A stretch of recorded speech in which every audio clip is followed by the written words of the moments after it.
ವೀಕ್ಷಕರೇ ನಮಸ್ತೆ, PN TV ಕನ್ನಡಗೆ ಸ್ವಾಗತ.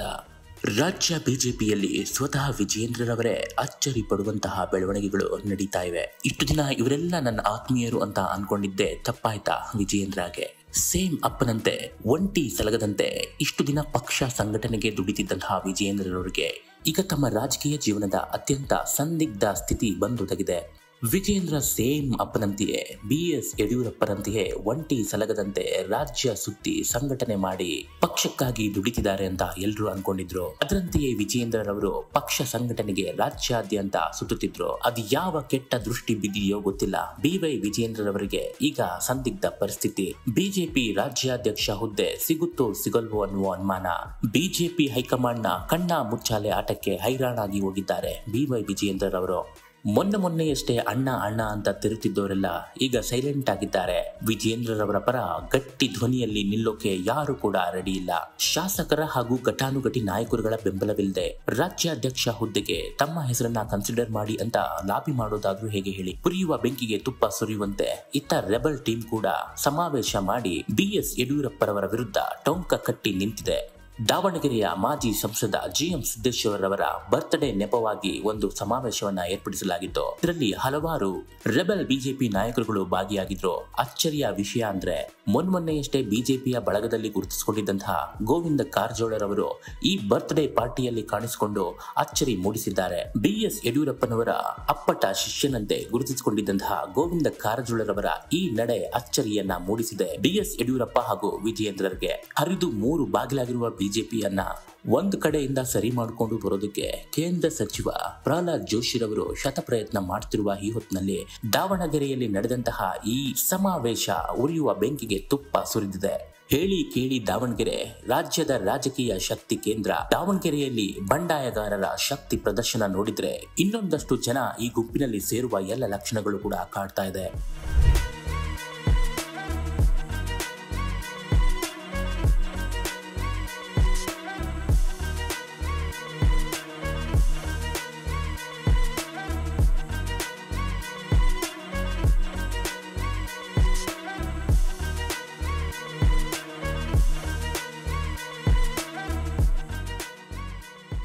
ಈ ಎಲ್ಲ ಬೆಳವಣಿಗೆಗಳ ನಡುವೆ ಎಲ್ಲ ರಾಜ್ಯ ಬಿಜೆಪಿ ನಾಯಕರು ಕಾದು ನೋಡುವ ತಂತ್ರಕ್ಕೆ ಶರಣಾಗಿದ್ದಾರೆ. ಶಕ್ತಿ ಇರುವ ಒಂದಷ್ಟು ಘಟಾನುಘಟಿ ನಾಯಕರುಗಳು ದೆಹಲಿ ಹಾಗೂ ಹೈಕಮಾಂಡ್ ಲೆವೆಲ್ನಲ್ಲಿ ತಮ್ಮದೇ ಆದ ವರಸೆ ಬದಲಾಯಿಸಿಕೊಂಡು ಬಿಜೆಪಿ ರಾಜ್ಯಾಧ್ಯಕ್ಷ ಯಾರಾಗಬೇಕು ಅನ್ನೋದ್ರ ಬಗ್ಗೆ ಸ್ವಲ್ಪ ಕಡ್ಡಿ ಅಲ್ಲಾಡಿಸುತ್ತಿದ್ದಾರೆ. ಬಿಟ್ರೆ ಕೆಲವೊಂದಷ್ಟು ರಾಜ್ಯ ಬಿಜೆಪಿ ನಾಯಕರುಗಳು ಮಾಧ್ಯಮದ ಮುಂದೆ ಒಂದಷ್ಟು ಹೇಳಿಕೆಗಳನ್ನ ಕೊಟ್ಟು ತಮ್ಮ ಅಸಮಾಧಾನ ಅಭಿಪ್ರಾಯಗಳನ್ನ ಹೊರಹಾಕ್ತಿದ್ದಾರೆ. ಬಿಜೆಪಿ ರಾಜ್ಯಾಧ್ಯಕ್ಷ ಹುದ್ದೆಯ ಪ್ರಬಲ ಆಕಾಂಕ್ಷಿಯಾಗಿದ್ದಂತಹ CT ರವಿರವರು ಮಾತನಾಡಿ, ಅಧ್ಯಕ್ಷರು ಯಾರಾಗ್ತಾರೆ ಅಂತ ನನಗಂತೂ ಗೊತ್ತಿಲ್ಲ.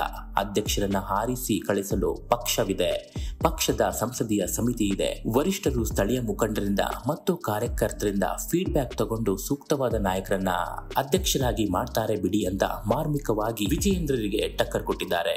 ಅಧಿಕಾರವಿದ್ದ ಸಮಯದಲ್ಲಿ ಯಾವ ಒಬ್ಬ ನಾಯಕರನ್ನು ಕೂಡ ವಿಶ್ವಾಸಕ್ಕೆ ತೆಗೆದುಕೊಳ್ಳದೆ ಅಹಂನಿಂದ ವರ್ತಿಸಿದ್ದೆ ವಿಜಯೇಂದ್ರಗೆ ಮುಳುವಾಯ್ತಾ ಅಂತ ಅನ್ನಿಸ್ತಿದೆ.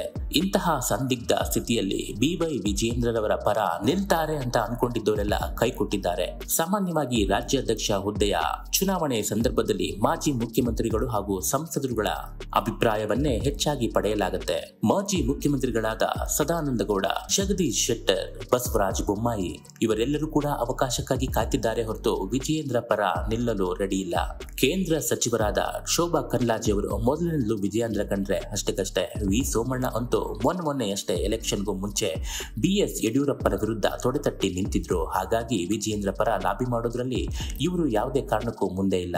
ಇನ್ನು ಮೇಲ್ನೋಟಕ್ಕೆ ಪ್ರಹ್ಲಾದ್ ಜೋಶಿರವರು ಬಿಜೆಪಿಯಲ್ಲಿ ಬಣಬಡಿದಾಟಕ್ಕೆ ಬ್ರೇಕ್ ಹಾಕ್ತಿದ್ದೀನಿ ಅಂತ ಸಭೆ ಮೇಲೆ ಸಭೆ ನಡೆಸಿ ಒಂದಷ್ಟು ತೋರಿಕೆಯ ಕೆಲಸಗಳನ್ನ ಮಾಡ್ತಿದ್ದಾರೆ ಹೊರತು BY ವಿಜಯೇಂದ್ರ ಹಾಗೂ ಯಡಿಯೂರಪ್ಪನವರ ಪರ ಯಾವತ್ತೂ ಕೂಡ ನಿಂತಿಲ್ಲ, ನಿಲ್ಲೋದು ಇಲ್ಲ.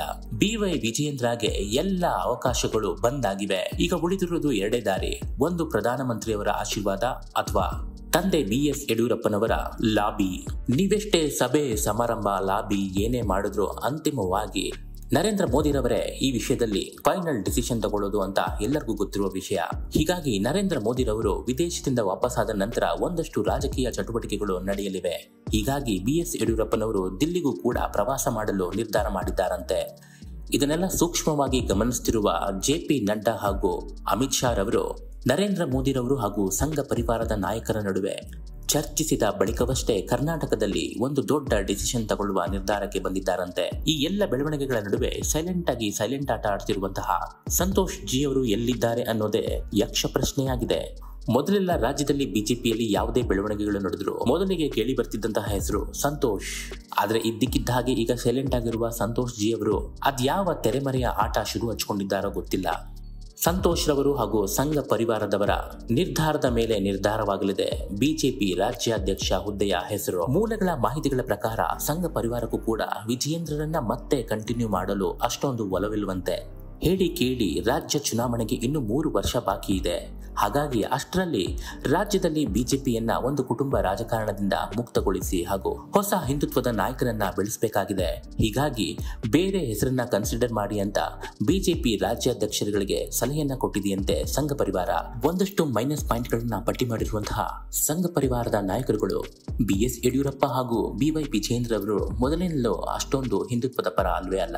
ಎಲ್ಲಾ ನಾಯಕರುಗಳನ್ನ ಒಗ್ಗೂಡಿಸಿಕೊಂಡು ಜೊತೆಗೆ ಹೋಗುವಂತಹ ಪ್ರವೃತ್ತಿ ವಿಜಯೇಂದ್ರ ಅವರದಲ್ಲ.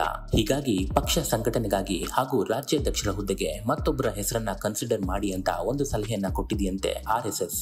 ಆದ್ರೆ ರಾಜ್ಯದ ರಾಜಕೀಯದ ಬಗ್ಗೆ ಬಹಳಷ್ಟು ಜ್ಞಾನವನ್ನು ಹೊಂದಿರುವಂತಹ ಅಮಿತ್ ಶಾ ರವರು ಈ ವಿಷಯದಲ್ಲಿ ಸ್ವಲ್ಪ ಡಿಫರೆಂಟ್. ಕರ್ನಾಟಕ ರಾಜ್ಯದಲ್ಲಿ ಹಿಂದುತ್ವ ಹಾಗೂ ಕೋಮುವಾದ ಯಾವುದೇ ಕಾರಣಕ್ಕೂ ನಡೆಯುವುದಿಲ್ಲ. ಇಲ್ಲೇನಿದ್ರು ಮಾಸ್ ಲೀಡರ್ಗಳು ಹಾಗೂ ಯುವ ಶಕ್ತಿಗೆ ಹೆಚ್ಚಿನ ಬೆಂಬಲ. ಹೀಗಾಗಿ ಅಷ್ಟು ಸುಲಭವಾಗಿ ಆರ್ಎಸ್ಎಸ್ ನ ಈ ಒಂದು ಸಲಹೆಯನ್ನ ಅಮಿತ್ ಶಾ ರವರು ಒಪ್ಪೋದಕ್ಕೆ ಸಾಧ್ಯನೇ ಇಲ್ಲ.